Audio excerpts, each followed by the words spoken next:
Student, welcome to online classes. ये आज हम आपको फोर्थ क्लास में साइंस पढ़ाएंगे। फोर्थ क्लास का पहला चैप्टर है फूड एंड डाइजेशन। फूड यानी भोजन, डाइजेशन यानी पचना। फूड हम खाना जो खाते हैं, चावल, दाल, रोटी, सब्जी, ये सारा हमारा फूड में आता है।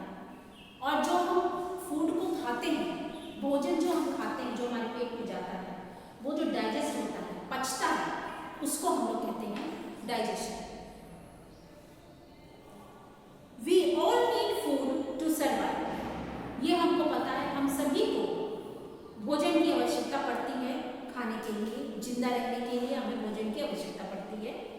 Food help us to grow and stay healthy. खाने से हमारी हाइट बढ़ती है, हम बढ़ते हैं, और दूसरा हमारा शरीर स्वस्थ रहता है अगर हम खाना खाते हैं।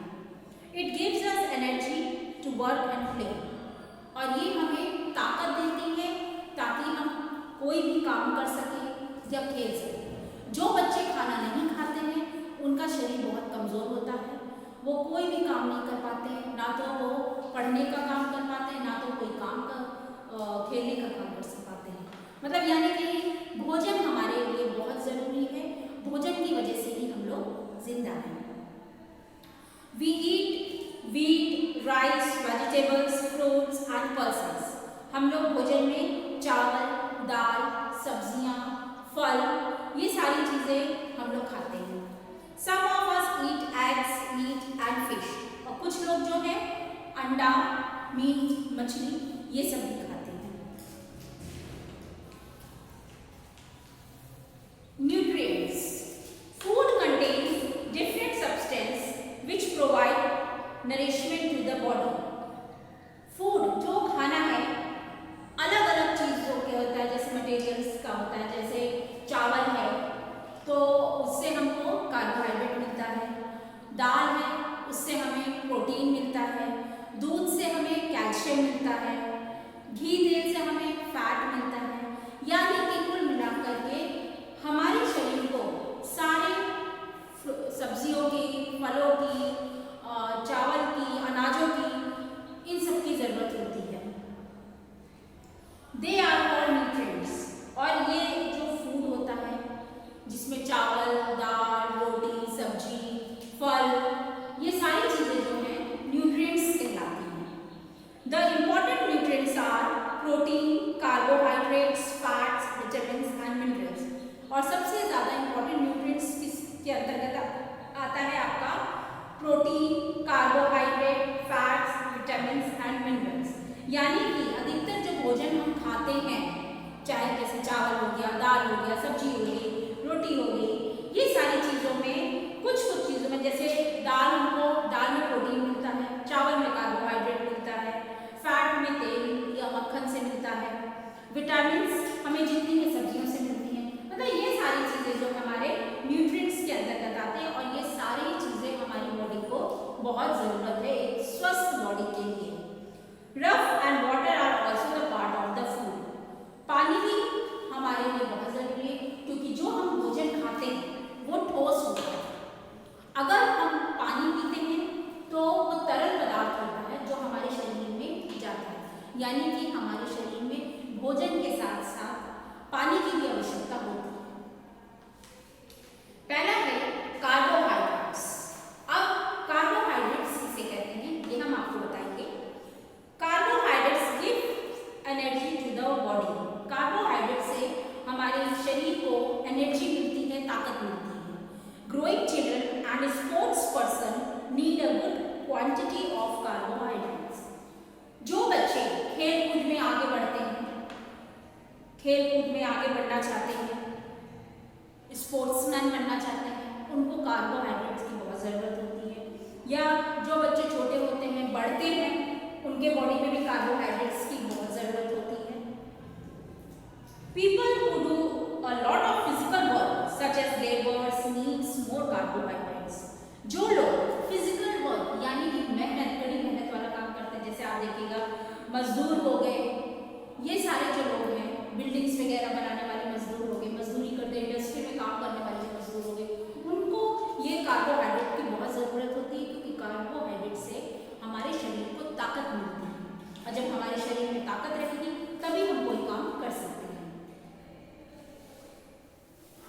There are two types of carbohydrates. यहाँ पे बताया है कि दो प्रकार के कार्बोहाइड्रेट्स होते हैं, शुगर एंड स्टार्च। एक तो होता है शुगर यानी चीनी और दूसरा होता है starch.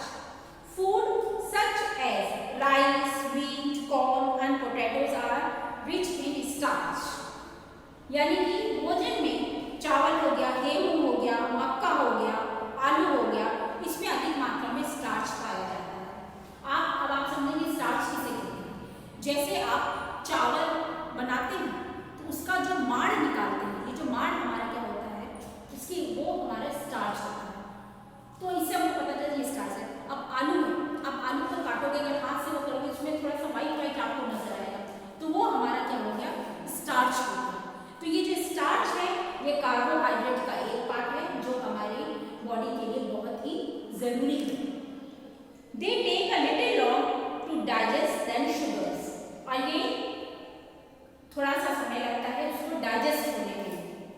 Where fruits like banana, grapes and mango are rich in sugar and are equally digested by our body.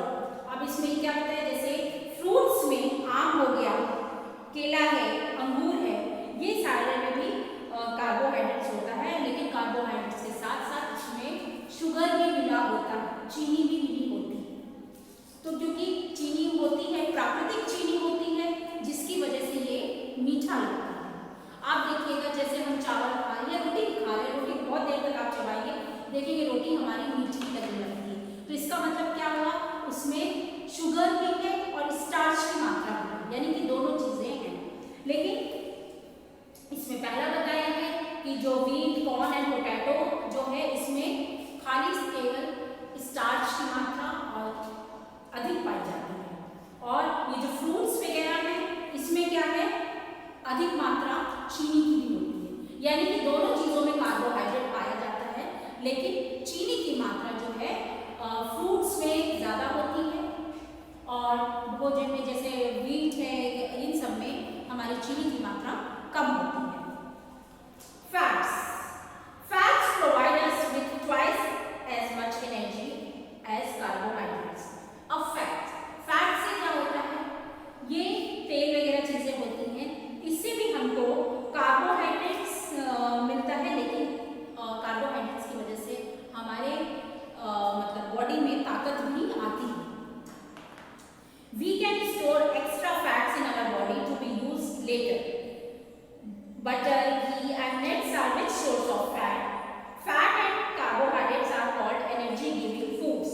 अब इसमें ये बताया है कि फैट जो है एनर्जी गिविंग फूड्स कहलाता है, यानी कि ये हमारे शरीर को ताकत पहुंचाता है। तो और इसमें कार्बोहाइड्रेट्स की मात्रा भी अधिक होती है। फॉर एग्जाम्पल आप मक्खन ले लो, घी ले लो, नट्स ले लो, नट्स यानी कि जैसे मूंगफली हो गया, बादाम हो गया, ये सारे जो सूखे मेवे होते हैं, नट्स, ये इसमें आते हैं। इसमें घी की मात्रा होती है, तेल की मात्रा होती है, जो हमारे शरीर को फायदा पहुंचाती है और इसमें कार्बोहाइड्रेट भी होता है। उसके बाद है protein are the nutrients that help to build the body. अब प्रोटीन किस लिए होती है, प्रोटीन की जो मात्रा जो भोजन में खाते हैं तो उससे हमारा शरीर जो है बॉडी को बिल्ड करता है, बनाता है। They help us make new sales, ये हमारे बॉडी में नए सेल्स बनाता है। They also help in the repair of bone और टिश्यूज, और ये हमारे शरीर के अंदर जो टिश्यूज होते हैं छोटे छोटे, वो उसको रिपेयर करता है। चिल्ड्रन नीड मोर प्रोटीन, और बच्चों को अधिक मात्रा में प्रोटीन पिलाना चाहिए। जैसे आप देखेंगे जब छोटा बच्चा पैदा होता है तो उसको हम लोग जब वो दाल का पानी पिलाते हैं, क्योंकि प्रोटीन की मात्रा उसमें रहेगी तो उसके अंदर की बॉडी में जो टिश्यूज हैं वो क्या है, वो रिपेयर होते रहेंगे और प्रोटीन देने से वो बच्चा क्या धीरे धीरे जल्दी वो धीरे धीरे बड़ा होना शुरू हो जाएगा। एग, फिश, मीट, पीस, चीज एंड पल्सेस कंटेन प्रोटीन्स। इसमें ये बताया है कि जैसे अंडा हो गया, मछली है, मीट है, मटर है, चीज है, दालें हैं, इन सब में अधिक मात्रा में प्रोटीन पाई जाती है। Foods that are rich in proteins are called body building foods. वो भोजन जिसमें अधिक मात्रा में प्रोटीन पाई जाती है उसको हम लोग बॉडी बिल्डिंग हमारी बॉडी को रिपेयर करने के काम आती है, हमारी बॉडी को मजबूत बनाती है। इसके बाद आपका है minerals. Minerals help in the formation of bones. Minerals जो है हमारी हड्डियों को बनाता है। टीथ एंड ब्लड, मतलब कि मिनरल से हमारी हड्डियां मजबूत होती है, दांत मजबूत होते हैं और ब्लड जो है वो बनता है। Some important minerals necessary for our body are calcium, potassium, sodium, iodine and iron. अब इसमें ये बताया है कि हमारे शरीर में कुछ मिनरल्स ऐसे हैं जिनकी आवश्यकता बहुत ज़्यादा पड़ती है, जैसे कैल्शियम हो गया, पोटेशियम हो गया, सोडियम है, आयोडीन है और आयरन। ये जो है मिनरल्स जो है हमारे बॉडी को में जो हड्डियां होती हैं, दांत होते हैं और खून वगैरह बनाने के काम आते हैं। Food rich in vitamins and minerals include fresh fruits, vegetables, meat, fish and milk. इसमें ये बताया है कि फ्रूट हो गया, फल है, सब्जियां हैं, मीट है, मछली है और दूध है, ये सारे जो हमारी बॉडी को मिनरल्स देते हैं, प्रदान करते हैं। Food rich in vitamins and minerals keep us fit and healthy. और जो खाना जिसमें विटामिन्स और मिनरल्स दोनों की मात्रा अधिक होती है तो इससे हमारा शरीर स्वस्थ बनता है। They are called protective foods और इनको प्रोटेक्टिव फूड्स भी कहते हैं। पहले का प्रोटेक्टिव फूड का मतलब होता है जो हमको बीमारियां लगती हैं इन विटामिन्स की कमी की वजह से। जैसे आप देखिएगा कि खून की कमी, जो अनीमिया जो होता है वो खून की कमी की वजह से होता है। तो खून की कमी होती है जब हमारी बॉडी में आयरन की कमी हो जाती है और आयरन हमें सबसे अधिक जैसे पालक हो गया, करेला हो गया, इन सब चीज़ों से मिलता है। तो अगर हम ये सारी चीज़ें खाएंगे तो हमारी बॉडी में आयरन की कमी नहीं होगी। हम दूध पिएंगे तो हमारी हड्डियाँ मजबूत होगी, कैल्शियम से हमारी हड्डियाँ मजबूत होती हैं। तो ये सारी चीज़ें हैं जो हमको बीमारी से दूर रखती हैं। तो ये हमारी प्रोटेक्टिव फूड होती हैं और ये हमारे मिनरल्स होती हैं। आज हम ये चैप्टर यहीं पे खत्म करेंगे। कल इसके आगे हम लोग पढ़ेंगे। आप पहले ये होमवर्क नोट कर लीजिए, एक कॉपी बनाइएगा, उसमें आप 5 carbohydrate food, 5 fats, 5 proteins, 5 minerals, इसको कॉपी में लिखिएगा।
ये आपका होमवर्क है।